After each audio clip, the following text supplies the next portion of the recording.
So here's a quote from Julia Cameron, who's probably the queen of journaling. And she says, "Pages clarify our yearnings. They keep an eye on our goals. They may provoke us, coax us, comfort us, even cajole us, as well as prioritize and synchronize the day at hand. If we are drifting, the pages will point that out. They will point the way true north. Each morning, as we face the page, we meet ourselves. The pages give us a place to vent and a place to dream. They are intended for no eyes but our own." So much in that quote, but we will dive into all of that as we go through this week's lesson. So why does journaling work? There's been lots of information come out about how journaling works and how it affects us on our full spectrum of mind, body, and spirit. And so here are some of the ones that I wanted to share with you. Firstly, it helps to increase our IQ. So when we start using words on a daily basis, we start writing things down, we start to learn new words or use words in different contexts. And having a larger vocabulary is actually a sign of a larger IQ. And of course, when we are smarter, I guess we can make better decisions for ourselves sometimes. So that's how journaling will help with the mind. It is a mindfulness practice. So like meditation, most of the time when we're in the journaling space, we're in the present moment. Even if we are talking about something from the past or the future and writing that down, the actual act of journaling can only be done in the present moment. And I find for a lot of my clients that journaling and meditation are kind of two sides of the same coin. Because when we get to meditate, sometimes some things will come to the surface, and then we can use our journaling to sort of get rid of that stuff out of our mind and help to release some of it. Journaling also helps us to achieve our goals or our intentions. Because we're writing them down and we're making perhaps lists and all that sort of thing, then we're able to really see what our goals or our intentions are and make steps towards that. For a lot of people, and this is for me too, when we start journaling, it becomes very much almost like a to-do list sometimes if we're doing it on a daily basis. And that's fantastic because that helps us clarify what we need to do, what we want to do. And that's how it helps to achieve our goals or intentions. Besides increasing our IQ, it also increases our emotional intelligence. It really helps us to get in touch with our feelings. So sometimes we're not comfortable being external with our feelings, being angry at people or being sad at people, but a journal can be a very safe space to actually feel these feelings and process these feelings, which of course is very, very important. It does help to boost our memory like meditation does as well. But I don't know if you're the same, but when you write things down, when I have it written down, I'm more likely to remember it, even if I'm not looking at the piece of paper that I wrote it down on. So that's one of the ways it helps to boost our memory. It improves our communication skills. So because we're using words and we're writing things down, we can practice saying something on paper before we actually say it out loud. We might write it down and realize, this is something that actually doesn't need to be said. So we don't, start a fight, we get it out of our system. So it's a really great way to improve our communication skills, sometimes by knowing what to say and sometimes by knowing not to say it. Very interesting. It strengthens self-discipline, particularly if you decide to take on a daily practice. It just means that you get, you're disciplining yourself to have regular practices. And for a lot of people, I'm one of these people, a daily journal has become quite addictive to me. I actually have a morning practice and an afternoon and an evening practice or a before bed practice. And it's quite addictive. So at first it wasn't, but I strengthened my own self-discipline by having that happen in my life. And it also helps me understand that I can change it up all the time. So I might have this practice right now, but it will change over time as well. It can spark creativity. Some people actually really enjoy a visual diary rather than a written diary, so journaling in different ways, and that's fantastic. But also sometimes writing things down, if you are a writer, it might encourage you to write a story or, really connect to something creative out of what's happened in your life.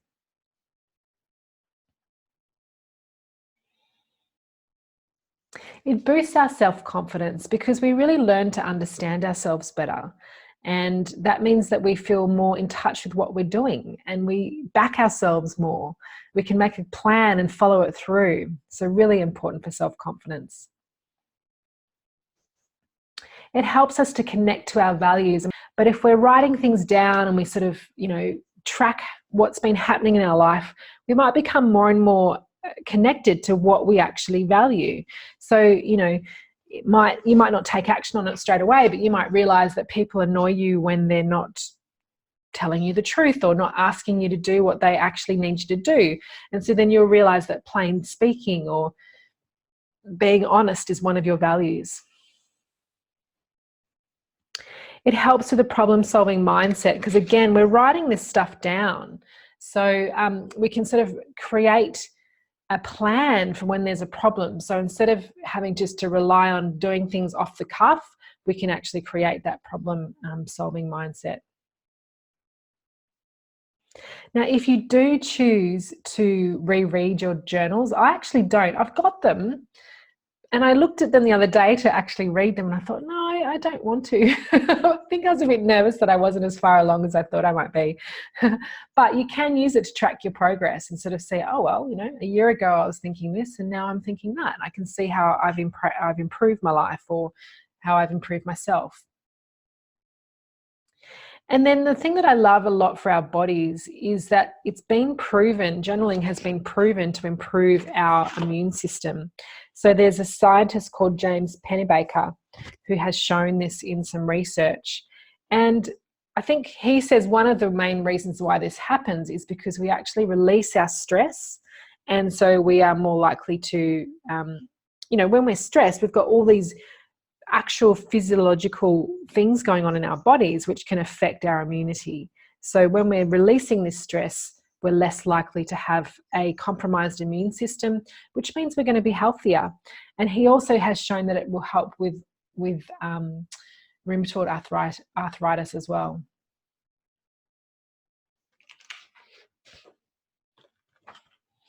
So how to journal? There are so many different ways that you can journal. And as I said at the beginning of the lecture, I think the queen of journaling is Julia Cameron. And she wrote a book called The Artist's Way. And one of her most important practices in this book is a daily journaling practice, which she calls morning pages. So I'm just going to read to you now from her book, where she talks about how morning pages works. She uses such beautiful language that I thought I would read directly from her book. So here we go. There's a time every morning when we are half awake, half asleep, and not quite fully conscious. At those moments, we have access to our unconscious mind and our inner workings. But like dew on the morning grass, it will soon be gone without a trace. Listening to these tender morning wisps allows us to reach into our inner world, the deeper part of ourselves that helps guide us on our path of transformation. Early morning pages are a stream of consciousness written in a journal first thing in the morning. Keep your journal by your bed and reach for it while you are still half asleep.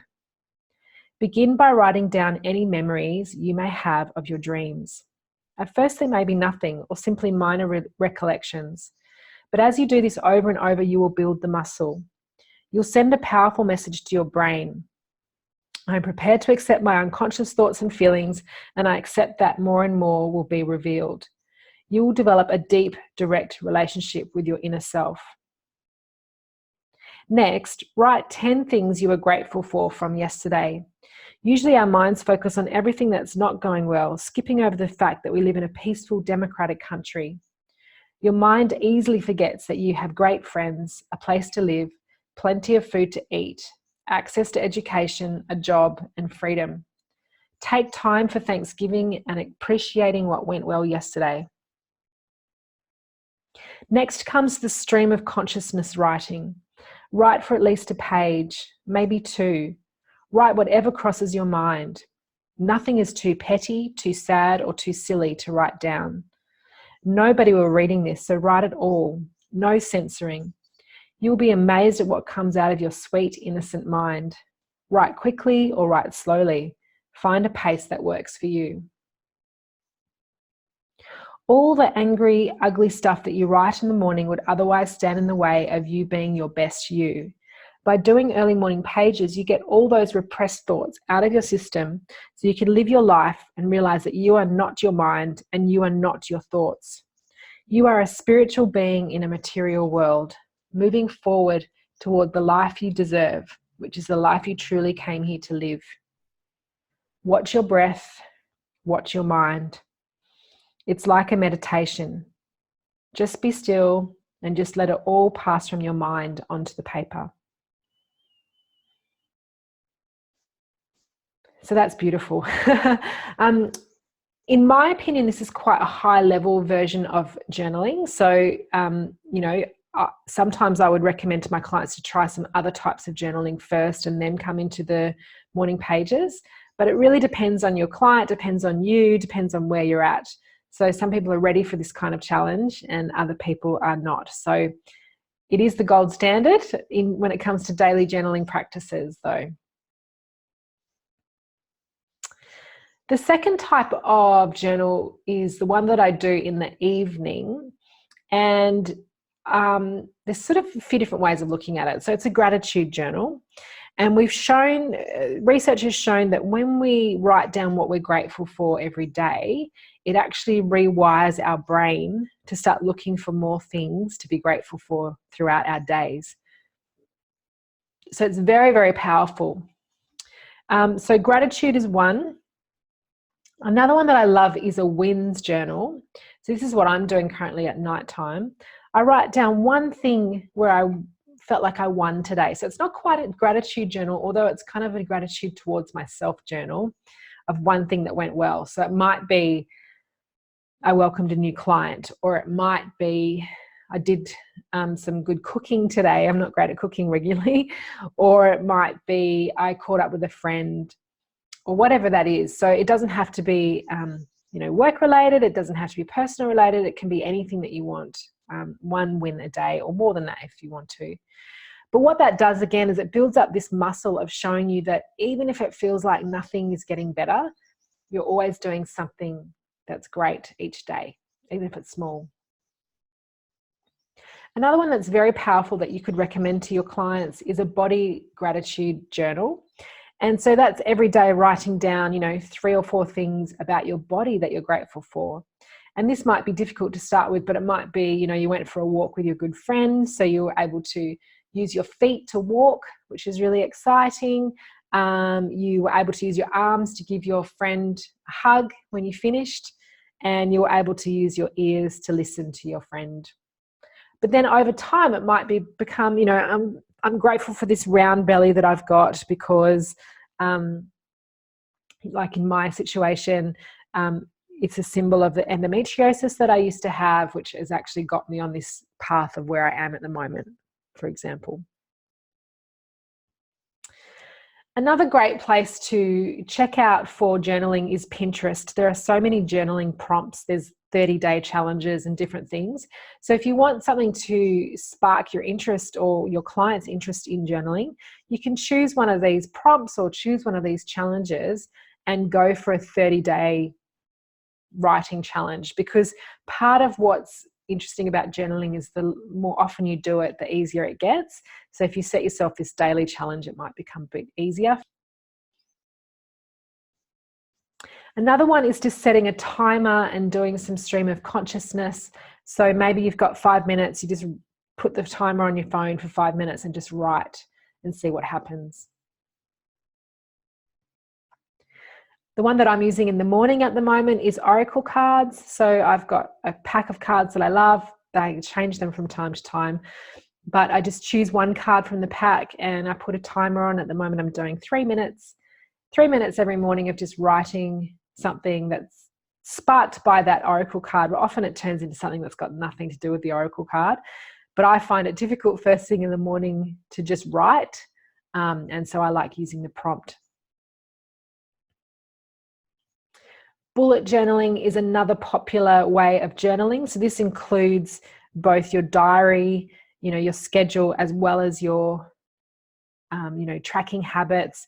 You can use it in multiple different ways. I am not an expert on bullet journaling, but if you Googled it, you could find lots and lots of information about how to do a bullet journal. But it can be a really great way of having everything in one journal, one book, rather than having multiple books, because that's another thing that can happen with journaling is you end up with 10 different books and books everywhere all around the house, and maybe you prefer to have it all in one. And another one that I love is letter writing. So perhaps you want to write a letter to yourself, in the future. So if you're going through something tough at the moment, perhaps you'll write yourself a letter and sort of explain to you how you got through this situation, and that might spark some ideas of how to deal with the situation now. You might also write a letter to yourself in the past if you want to boost your self-confidence and say, look at all the things you've overcome, look where you've gotten to now. I want to tell you from the future you, how amazing you've been. You also might want to write a letter to someone who you're having some conflict with. And that's not necessarily to send that to them, but just sometimes writing it will help you feel better. And then the other thing you can do is in that situation is write a letter back to you from the other person's perspective. And that might really open your eyes to sort of what's going on and maybe how you're contributing to the situation in some way. And then what I totally recommend you do is try all these different things and mix them up a bit. So if the idea of morning pages sounds amazing, because it does include, tracking your dreams and gratitude, but also stream of consciousness writing, but the stream of consciousness freaks you out a little bit, maybe you can add in an oracle card to help you with a prompt, or one of the Pinterest prompts. So I totally recommend that you play around with this and find different ways that work for you. And as I said as well, your favorite ways are going to change. And also you're going to go through patches where you don't journal at all, and that's completely fine. It's just another tool that we have in our Body Love Toolkit. So here are some tips to help you when you start journaling, or help your clients when they start journaling. First of all is to use self-compassion. So we know that, self-compassion is important for all of the body love kind of things. But when you first start journaling, you're going to have maybe high expectations. One of the things that always comes to mind is, say, Carrie Bradshaw in Sex and the City. Like the whole show's kind of her diary, isn't it? And so it sounds like, you might not want to write anything down because I can't write that well. Or you might be worried that you don't have the right grammar or the right spelling or the right punctuation, and all of that is totally fine. It doesn't matter how it looks. It doesn't matter how it reads. It's just the process of putting pen to paper. It doesn't matter if it's not perfect. It's actually just taking the action. Second one is to be patient. So when you first start journaling, especially if you choose to do something like stream of consciousness, it can feel weird, and it can feel like you're not getting anything out of it. And it can feel like you're just writing a to-do list, which is what I did for a long, long period of time. But just be patient, because over time your skills at journaling will change. You will feel more confident, and you'll see the changes happening in your life over time. So please try to be patient. My next tip is to not rush out. Don't rush out and buy a new journal, because for some people, that beautiful, pristine new journal is something to freak out about. I'm not going to be able to write in this beautiful journal. I'm not going to be able to start. And it's another reason to not start. So if that sounds like you, don't use a journal. Get some scraps of paper that you can just throw out or burn as soon as you've written on them. It doesn't have to be pristine and pretty. However, if you think having a beautiful journal will help you write, and give you something exciting to do, then go and get yourself a beautiful new journal. So figure out what works right for you, and also think about this for your clients, because you want to make it as easy as possible, and you don't want to have these weird procrastination reasons there, which is things like, I don't want to write in my new journal, or I need something new to write in. Please remember that whatever you're writing is just for you. So I think a lot of women censor themselves in life because they don't want to upset the apple cart, but this book is just for you. You can write whatever you want in there. No one else is going to read it. And of course, if you live in a family environment, please make sure that you have it somewhere that no one can see it, or perhaps you even want to carry it with you in your handbag. I'm not sure, but just make sure that it's not available to everybody, so that you can feel really, really confident that no one else is going to read it. Now, I do recommend that you show up consistently. So daily is fantastic, but if you can't do it daily, then choose a day of the week that's going to be your journaling day. So, maybe Saturday morning or Tuesday nights, or whatever works for you. Try and make it consistent. And I think weekly is probably the longest period of time that you'd want to wait. Monthly or something like that, you're not going to really get the benefits out of it. Although you could do a monthly, intention setting journal for the new moon, and maybe a monthly what I'm releasing journal for the full moon. So, make it work for you, but make it really consistent. Then my last tip, which I guess is summing up a lot of this stuff that I've already said, is just fake it till you make it. No one's going to read it. It doesn't need to be perfect. It's going to take time. So just keep trying, keep going for it until you realize it's all working for you. So how can you supercharge journaling? One of the ways, which I've just mentioned, that I wish I put a picture of here, is the moon. So you can use the moon for full moon or new moon to supercharge what you're journaling, your intentions and those types of things. Another one is, I love adding in some journal prompts while I'm doing some yin yoga. So yin yoga is where you hold poses for longer periods of time. You're supported by props, so you don't have to hold your body in the pose. The body just gently stretches over a period of 3 to 5 minutes. So you could set yourself a 30-minute yin yoga class with some journaling prompts, and add in both those things together. The other thing about journaling with yin yoga, I'm just thinking out loud, is that with yin yoga, we often release a lot of emotions from our bodies. Our fascia, which is what we're stretching in yin yoga, tends to, hold on to a lot of our emotions. Our emotions do get stored in our bodies. So while we're stretching, it's a great time to release, and writing can be a great way to do that. The other thing I love to do with journaling is tapping.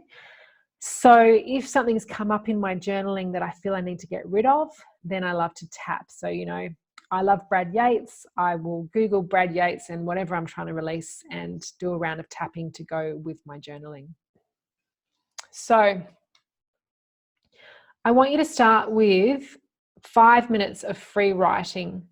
So I'm going to get you straight into stream of consciousness writing. And I'm just going to find my timer on my phone so that we can do this together. Sorry, I should have had this organized.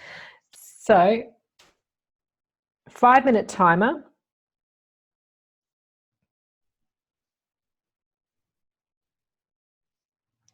And just start writing. So it might be your worries, your frustrations, your to-do list, whatever comes up. I want you to start writing for 5 minutes. So let's start now.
We've been journaling for about 2 minutes.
All right, so that's the 5 minutes.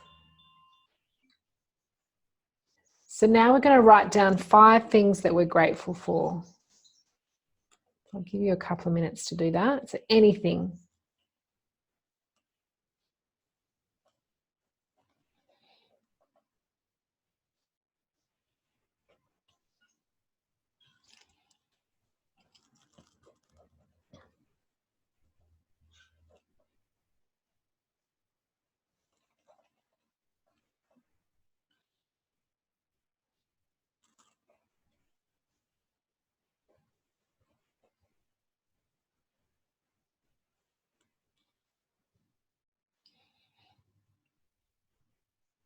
So just give you a few more seconds. Should be able to just anything that comes to mind quite quickly.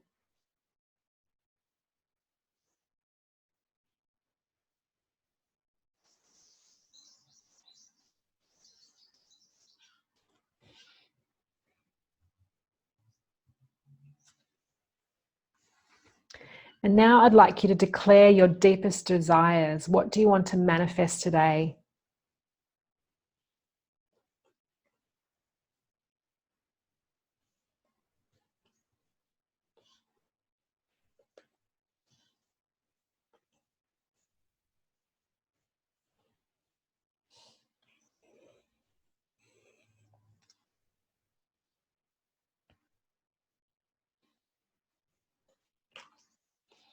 Give you a few more seconds to write that down, just what you'd like today.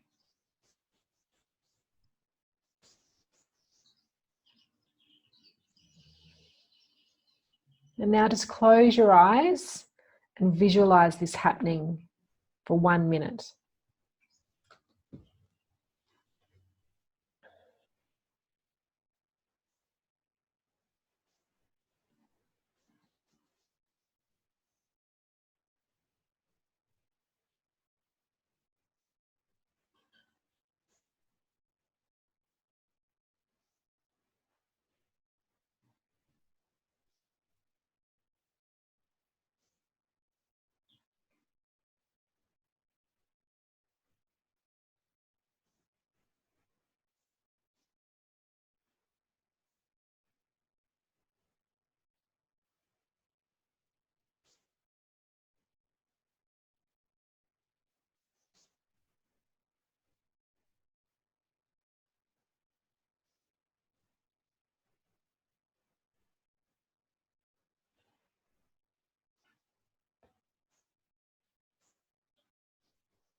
That's our 1 minute visualizing. And now we want to let it go.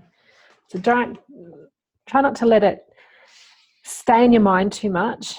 So let go of that mental image of what you wanted to manifest, and sometimes releasing it by writing it down. So I let go, I allow, and I trust that this is all happening on my behalf today. Thank you. It is already done, and I am grateful in advance. So if you'd like to, you can write that down. I let go, I allow, and I trust that all this is happening on my behalf today. Thank you. It is already done, and I am grateful in advance. And then just see what happens. I would love to know what happens. If something comes true today, let us know in the comments. The book that I used, particularly for that last exercise, came directly from this book. It was called Let It Out by Katie Dalebout. It's a wonderful book. There's over 55 different journaling prompts in here. Some of them are quite intense, but all sorts of information, different focuses. So, manifesting money, creating the life that you want, getting out of fear, all sorts of stuff. So many different ways to journal. I really highly recommend this book.